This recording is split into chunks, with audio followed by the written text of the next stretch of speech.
السلام عليكم ورحمة الله وبركاته. سو dhawaada asxaabta qaaliga meel kastood adduunka ka joogtaan mar labaad iyo qiso kale. qisadana maanta waxay ku saabsan tahay halkay ka dhacday. qisadani waxay ka dhacday Cumaan. waxa dhacday maalimaha kamid ah in askarta la soo wacay oo loo sheegay meel dariiq caam ah oo shaac weyn ah in qof ku dhintay xadiis ka dhacay ama shil. way yimaadeen askartii waxay ugu yimaadeen askartii wiilka dhintay halka ku dhintay aabihii iyo walaalkii iyo wixii familigiisii ahaa qaarkiisa ugu dhowdhawaa oo meesha ka ooyay ummadii Ilaahay meesha maraysay oo istaagan meeshii maydkii oo ka ooyaya. laakiin tolo waayo qofka dilka ka dambeeyay yasleeday uu ka dambeeyay aqliga kuma soo dhici karto qofka dilka ka dambeeya ee dili doona ee waxa soo fulin doona se had isleedahay. waxa dhacday in maaragtay qofkaas jiray wiilkaas jiray in la waayay wax maaragtay daliila maxlo meel loo raaco ama meel yani mu istaagin markuu jiray degdeg buu jiray mu istaagin dib mu soo eegin mu is oran qofkan caawi dhakhtar gee.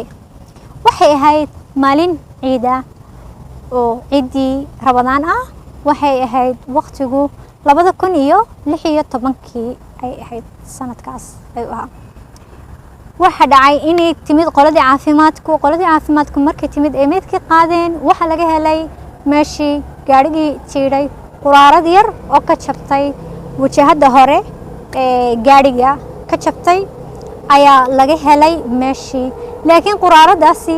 ama gisaaska qofba soo yaqaano xoog ba u yar tahay. laakiin maxay ka caawin kartaa maxaad isleedahay talow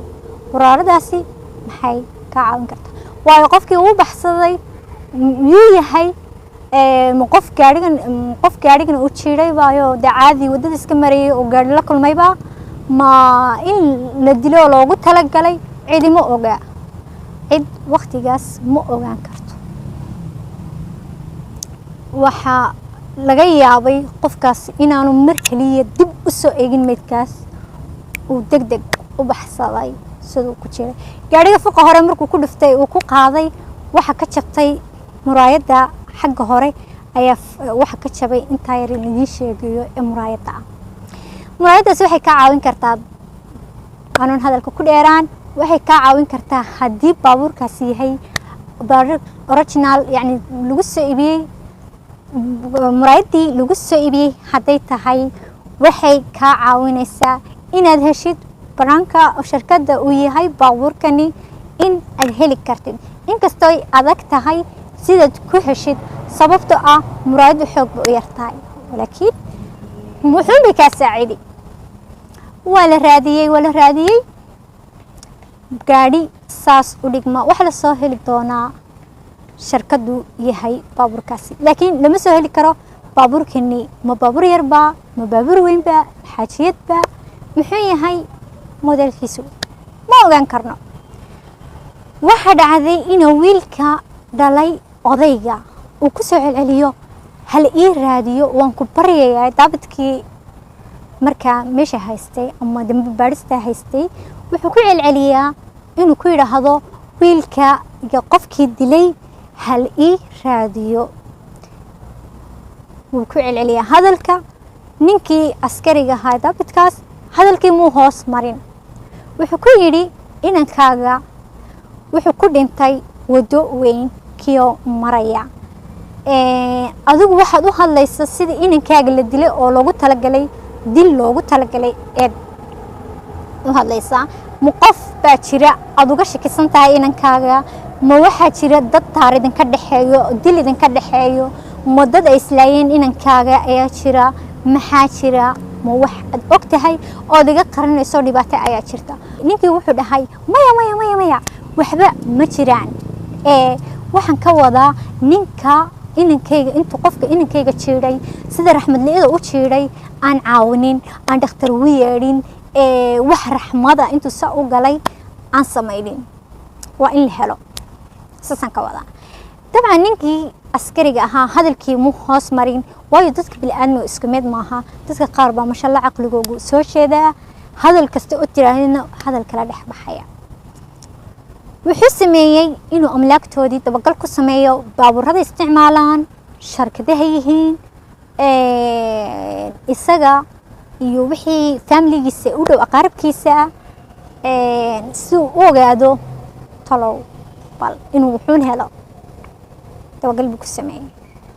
wuxuu soo ogaaday inuu wiilka odaygu dhalay oo iibsaday marka ay dhici doono shilkaasi 7 ka hor ciidii inuu soo iibsaday baabuurka oo ka jabay muraayadani laakiin lama cadeyn karo laakiin waxa la ogaaday shirkadaas inay ka soo jeedo baabuurkaasi waayo muraayada waxa ku qoran lambaro aan la arkin laakiin shirkada markii la geeyo shirkadaha sameeya la arkayo lambaraha ku qoran lambaradaas haduu maaragtay gisaasku yahay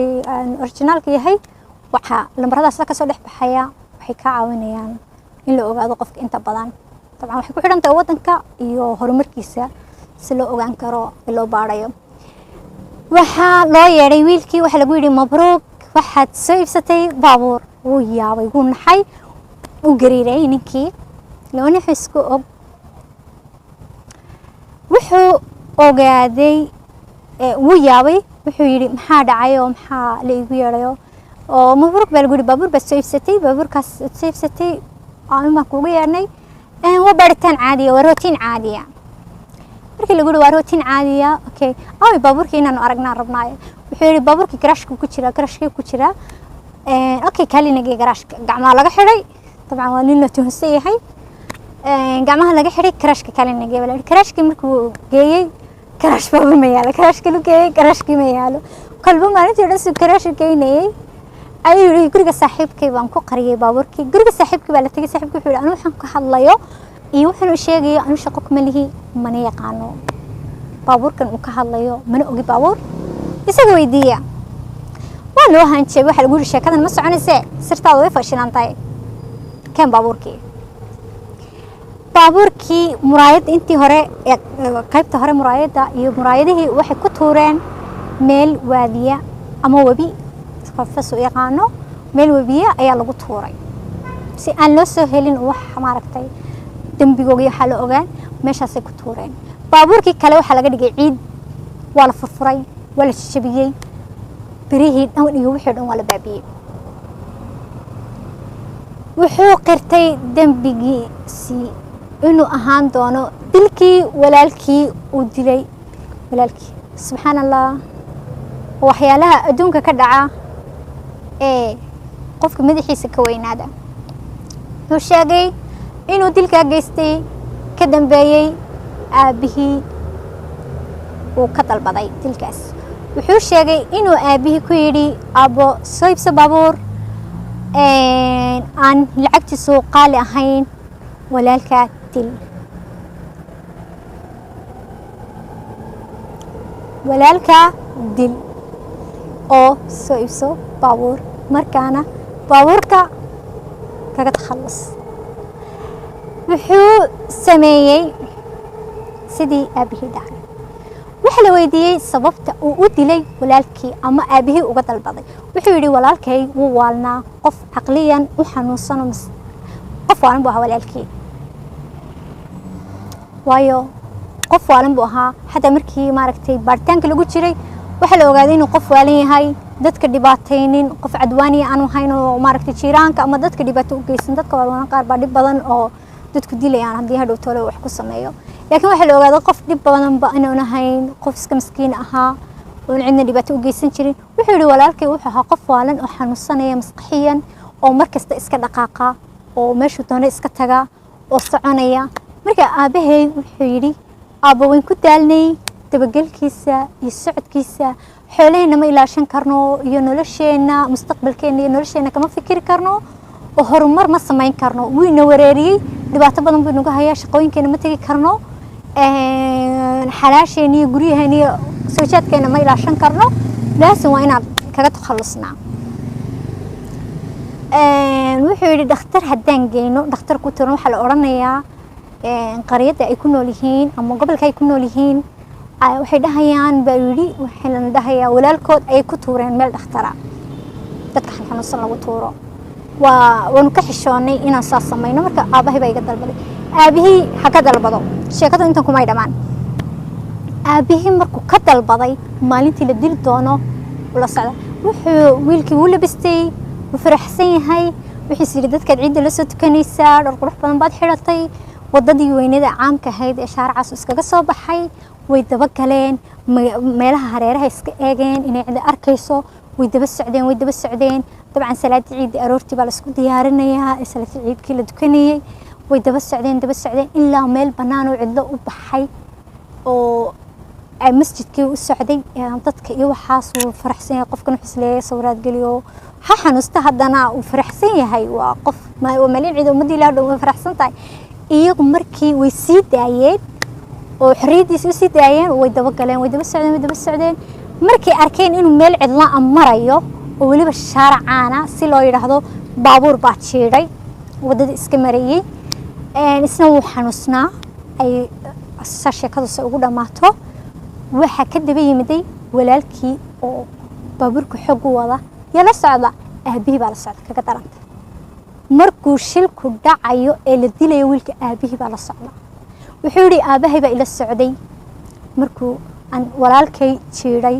waxaanunu arkaynay buu yidhi walaalkay oo naftu ka sii baxayso oo rafanaya laakiin annagu dib umaanu soo eegin orod ayaan ku jirnay orodna waan ku gudubnay subxaan allah walaa aniga qiso igu adag bay ahayd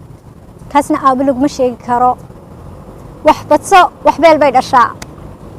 waxyaalaha adduunka ku dhaca ugu dhibaatada ugu weyne maaragtay subxaan allah qofka madaxiisu qaadi karaynin waxyaalahaas walaa aniga xoog bay igu adkaatay qisadani qofku markuu xanuunsan yahay waalidku xoog buu u jecel yahay dadka kale wuu ku jecel yahay carruurta kale wuu ilaalinayaa wuu u naxariisanayaa kasoo qof xanuunsan laakiin kan aabbo mu ahayn intuu islahaa wax badso nolol samee mustaqbale ku mustaqbal beelay waxaa lagu xukumay 7 sano oo xadhiga isaga iyo inankiisa midba 7 sano iyo lacagta waddankaas oo 15,000 ah ayaa lagu xukumay والسلام عليكم ورحمة الله وبركاته قصدا يقصدك حكتا باي